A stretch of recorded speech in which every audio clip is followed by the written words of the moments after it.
Hi.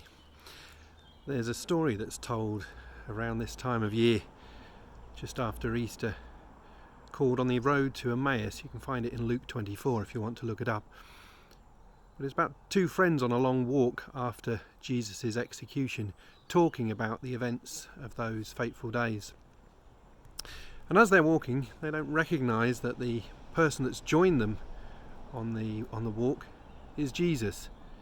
I mean, why would you recognise him? He's supposed to be dead.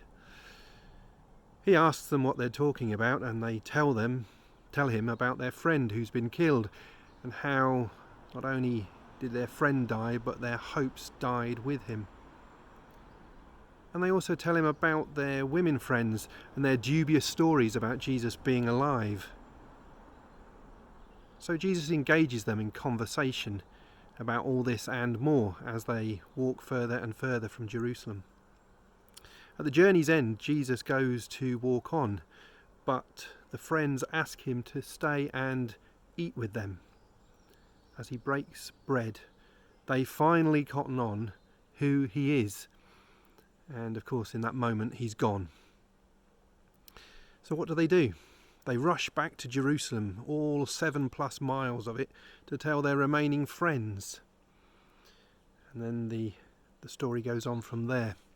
But I'd like to share with you this evening a poem that John Saunders emailed to me.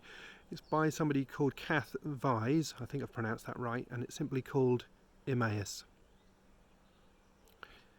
I did not hear you in the words, nor recognise the fall of your once familiar footsteps, or the subtle turn of your head, the dance of your hands whirled past like the dust of the road on the breeze.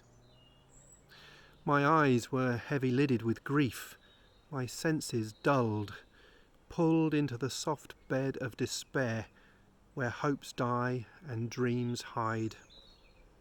But something, somewhere, pounded and burned. You stayed and shared the poverty of my company, but I did not hear you in the words, nor recognise the fall of your once familiar footsteps, or the subtle turn of your head. But the dance of your hands, breaking bread, scattered me whirling like the dust of the road on the breeze, caught me in free fall as you caressed me in Eucharist. Never let me go. I wonder, have you, like I, been so wrapped up in what we're grieving for right now, in what we can't have or who we can't be with, that we don't see the divine walking with us? What questions are you wrestling with? What, who, why and when? Where has Christ been with you these past few days? I've seen Christ in the face of a dying woman I prayed with via a video link into her care home bedroom on Monday, and she shook me greatly. I've seen Christ in the ex-soldier at the crematorium today as we said goodbye to his dad, and he stood and gave his tribute to an empty room and a video camera, sending his message to family gathered round computers far and near. He stood, straight and tall and proud, as only somebody used to wearing uniform does. He spoke clearly of his dad, of his best friend. And I've seen Christ in the simple act of remembering to look after my seedlings and spuds as they reach for the warmth of the sun.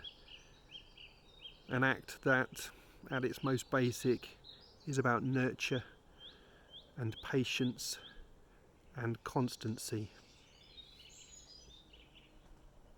Where is Christ today? Closer than we think, maybe. Go well.